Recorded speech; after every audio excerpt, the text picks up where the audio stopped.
కర్కాటకం వారికి కనుక చూసుకున్నట్లయితే మీకు ధనస్థానంలో కేతు ఉంటూ ఆ యొక్క ధనస్థానంలో 3-4 తేదీలు చంద్రుడితో కలిసి ఉన్నారు, 2-3-4 తేదీలు ఇంచుమించుగా.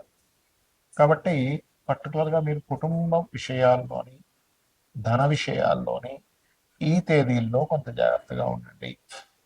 అదేవిధంగా కాస్త ఎవరితోనైనా మాట్లాడేటప్పుడు ఆర్గ్యుమెంట్స్ కానీ డిస్కషన్స్ కానీ చేసేటప్పుడు కొంచెం ఈ నెలలో ఈ మీకు మూడవ అధిపతి కమ్యూనికేషన్స్ కారకుడైనటువంటి మూడవ అధిపతి 12వ స్థానాధిపతి బుధుడే అవుతున్నాడు. ఆ యొక్క బుధుడు పర్టికులర్గా మీకు సప్తమ స్థానంలో ఫస్ట్ హాఫ్లో ఉన్నందుకు కొంచెం మధ్యవర్తి మూలంగా కొన్ని వివాహ సంబంధించిన విషయాలు కుదురుతాయి చెప్పాలంటే. అలాగే ఫస్ట్ హాఫ్లో అంతా కూడా ముఖ్యంగా 5వ తేదీ లోపల మీ యొక్క జీవిత భాగస్వామి పేరు మీద ఏదైనా ప్రాపర్టీ తీసుకోవడం ఇట్లాంటివి ఉన్నాయి. కాకపోతే 5వ తేదీ నుంచి ఎప్పుడైతే మీ 4వ అధిపతి అష్టమంలోకి మారుతున్నాడో తాతగారి ఆస్తికి సంబంధించినటువంటి ఏవైతే చిన్న చిన్న వివాదాలు ఏవైతే ఉన్నాయో అవన్నీ కూడా క్లియర్ అవ్వడం జరుగుతుంది. అంటే ప్రాపర్టీ రిలేటెడ్ సంబంధించిన, ఎడ్యుకేషన్ రిలేటెడ్ సంబంధించినవి ఇలాంటివి ఏమైనా కొన్ని సంశయాలు ఉండిపోతుంటాయి, అవి క్లియర్ అవ్వడం అనేటువంటిది చూపిస్తుంది బలంగా. ఇష్టపడిన వారిని వివాహం చేసుకోవాలనేటువంటి సంకల్పం కూడా కొంతవరకు నెరవేరుతుంది. అయితే మీరు వివాహ సంబంధించినటువంటి ఏమున్నా కానీ 17వ తేదీ లోపల పెట్టుకోవడం కొంచెం తొందరగా మీకు కుదురుతుంది. 17వ తేదీ తర్వాత అష్టమంలో అధిక గ్రహాలు వస్తున్నాయి కాబట్టి ముఖ్యంగా 17 నుంచి ఈ మంత్ ఎండింగ్ వరకు కూడా ఆల్మోస్ట్ పంచగ్రహ కూటమి అష్టమంలో ఉంటుంది. కాబట్టి ఇక్కడ ఏంటంటే రీసెర్చెస్, పిహెచ్డీస్ చేయడం చాలా అనుకూలంగా ఉంటుంది. కానీ వాహనం మీద వెళ్ళేటప్పుడు మాత్రం కాస్త స్లోగా వెళ్తూ ఉండండి. అష్టమంలో 4వ అష్టమంలో ఉన్నప్పుడు సాధారణంగా ఇది కొంచెం వాహన ప్రమాద సంబంధించిన సూచనలు కూడా ఇస్తూ ఉంటుంది. అదేవిధంగా భాగ్యశని తండ్రి గారి ఆరోగ్య విషయం పట్ల కాస్త జాగ్రత్త వహిస్తూ ఉండాలి. మరియు అదేవిధంగా బ్యాంకింగ్ లేనట్లయితే టీచింగ్స్ అండ్ ఎనీ ఫైనాన్షియల్ రంగాలకు సంబంధించిన ఉద్యోగ అవకాశాల కోసం చేసే ప్రయత్నాలు మాత్రం ఫలిస్తాయి. అలాగే మీరు ఎక్కువగా స్కందుని ఎక్కువగా ఆరాధిస్తూ ఉండండి. మరియు గణపతి యొక్క ఆరాధన మూలంగా మీకు ఫైనాన్షియల్ కూడా చక్కగా ఉంటుంది. గణపతి ఆరాధన, సూర్య భగవానుడికి అర్ఘ్యం వదలడము, కేతు గ్రహం దగ్గర దీపారాధన చేయండి, ఖచ్చితంగా మీకు ఫైనాన్షియల్ గ్రోత్ వచ్చి తీరుతుంది. చాలా మంది గోచార ఫలితాలతో పాటు జన్మజాతకం చూపించుకుంటే అసలు ఎటువంటి విషయాలు తెలుస్తాయని నన్ను చాలా మంది అడుగుతున్నారు. దానికి నేను మీకు ఒక క్లారిటీ ఇస్తాను. మొట్టమొదటిగా మనకి జన్మజాతకం అనేటువంటిది ఇలా ఏర్పడుతుంది. మనము పూర్వజన్మలో చేసిన కర్మలు, ఈ జన్మలో చేస్తున్నటువంటి కొన్ని నిర్ణయాల మూలంగా కూడా మనకి గ్రహాల యొక్క అనుకూలత, ప్రతికూలత అనేటువంటిది లభిస్తుంది. గుర్తుపెట్టు. అయితే 90% ఆఫ్ పూర్వజన్మల్లో, ఒక 10-15% మనకి ఈ జన్మలో చేసేటువంటి ధర్మబద్ధంగా ఉండడం ఇట్లా జరుగుతుంది. అయితే ఇక్కడ ఏ గ్రహం బలంగా ఉంది, ఏ గ్రహం బలహీనంగా ఉంది, ఏ భావం బలంగా ఉంది, ఏ భావం బలహీనంగా ఉంది, ఏ భావం ఏ విషయాన్ని చెప్తుందని చెప్పేది జ్యోతిషాస్త్రం. అంటే దీనివల్ల మనకేమిటి అంటే చూడండి, మన బాడీలో, మన శరీరంలో ఫలానా వైటమిన్స్ తగ్గాయి అని తెలుసుకున్నాక ఏం చేస్తాం? వైటమిన్స్కి కోసం సమ్ టాబ్లెట్స్ తీసుకోవడం, పిల్స్ తీసుకోవడము, లేకపోతే ఫలానా ఫుడ్ తీసుకోవడము, ఫలానా ఫుడ్ ఆపడము చేస్తూ ఉంటాం కదా. ఎందుకు? శరీరం బాగుండడానికి. అలాగే మన జన్మజాతకంలో ఉండేటువంటి యోగాలను పరిశీలన చేసి ఏ భావం బలంగా ఉంది, బలహీనంగా ఉంది. ఉదాహరణకి వాళ్ళు శారీరకంగా బలహీనంగా ఉన్నారు అంటే లగ్న భావం బలహీనంగా ఉందని అర్థం. అప్పుడేంటి? ఆ లగ్న భావాన్ని స్ట్రాంగ్ చేయడానికి లగ్నాధిపతి ఎక్కడున్నాడని తెలుసుకుని దానికి సంబంధించిన దానాలు ఇవ్వడము, దానికి సంబంధించిన ఫుడ్ తీసుకోవడం చేస్తూ ఉంటాం. అలాగే ధనం ఎంత మనం ప్రయత్నం చేస్తున్నా ఇవాళ రేపు సొసైటీలో ఇబ్బంది పడుతుంది ఏదైనా ఉంటే ధనం కోసమే ముఖ్యంగా. దాని తర్వాత రోగ శత్రువుల కోసం ఇబ్బంది పడుతూ ఉంటారు. అయితే ఇక్కడ ఈ ధనాధిపతి ఎక్కడున్నాడు అనేది ముఖ్యంగా తెలుసుకోగలగాలి.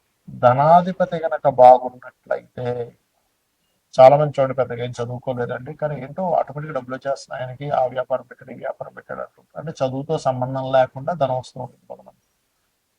మరి కొంతమందికి అసలు ఆయన పెద్ద పని చేసే అవసరం లేదు. ముత్తాతలు రకరకాల ప్రాపర్టీస్ కొని ఉంటారు, వాటి రెంట్స్ వస్తూ ఉంటాయి. ఏమిట్రా ఇది అనిపిస్తుంది. అదంతా పూర్వజన్మ కర్మ. అయితే ప్రతి మనిషి కూడా వాళ్ళ రెండవ అధిపతి ఎలా ఉన్నాడో చూసుకోవాలి. రెండవ స్థానాధిపతి కనుక బలహీనంగా ఉంటే వాళ్ళు ఎన్ని ప్రయత్నాలు చేస్తున్నా ధన విషయంలో పాపం వెనకబడుతూనే ఉంటారు. ఆ ఒక్క చిన్న లిటిగేషన్, అంటే చిన్న ఎగ్జాంపుల్ చెప్తా చూడండి.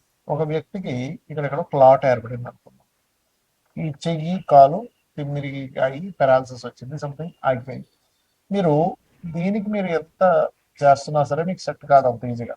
క్లాట్ ఎక్కడ ఏర్పడిందో అది కరగాలి. అది కరిగితే రక్త ప్రసరణ అయితే, దాని వేవ్స్ కనెక్ట్ అయితే బాడీ మన బుర్రలో ఉన్నటువంటి మెదడులో ఉన్నటువంటివి ఏవైతే ఉన్నాయో అవి కనెక్ట్ అయితే అవి ఖచ్చితంగా ఆటోమేటిక్గా వాళ్ళకి సెట్ అయిపోతుంది. అట్లాగే మనం పూర్వజన్మల్లో ఎక్కడ ఏ కర్మ మూలంగా అక్కడ ఆగింది, దానికి సంబంధించినటువంటి విషయంలో మనం ఎట్లా తెలుసుకోవాలి అనేటువంటి విషయం చెప్తుంది జ్యోతిషాస్త్రం. కాబట్టి మీ ధనాధిపతి ఎవరు, ఆ రూపంలో మీరు కనుక చిన్నప్పుడు చదువుకోవడము, దానికి సంబంధించిన వర్క్స్ నేర్చుకోవడం ద్వారా బాగుంటుంది. అదేవిధంగా మనం చేసే ప్రయత్నాలు అనుకోండి, మనం ఏ దిశలో ఉండాలి, అలాగే సంతాన అభివృద్ధి, అసలు సంతానం ఎప్పుడు పొందితే మంచిది, సంతాన అభివృద్ధి అవ్వాలంటే ఏం చేయాలి, మనకి ఇవాళ రేపు అందరూ ఇబ్బంది పడుతుంది దేని గురించి అంటే రుణాలు ఉన్నాయని, రోగాలు ఉన్నాయని, శత్రుత్వాలు ఉన్నాయి. ఇవి అసలు ఎందుకు ఏర్పడుతున్నాయి, మనం ఏ కర్మ వల్ల వీళ్ళందరూ ఏర్పడ్డారు మన చుట్టూ, అలాగే వివాహం అసలు ఎప్పుడు చేసుకుంటే మంచిది, ఇలాగా అనేకమైన విషయాలు. అంటే ప్రొఫెషన్లో ఎందుకు ఎదగలేకపోతున్నాం, ప్రొఫెషన్లో ఎక్కువ చేంజ్ అయితే మంచిదా, విదేశాలకు వెళ్ళుంటే మంచిదా, లేనట్లయితే ఇన్వెస్ట్మెంట్స్ ఎప్పుడు చేస్తే మంచిది, ఇలా ఒకటి రెండని కాదు, అనేకమైనటువంటి అంశాలు.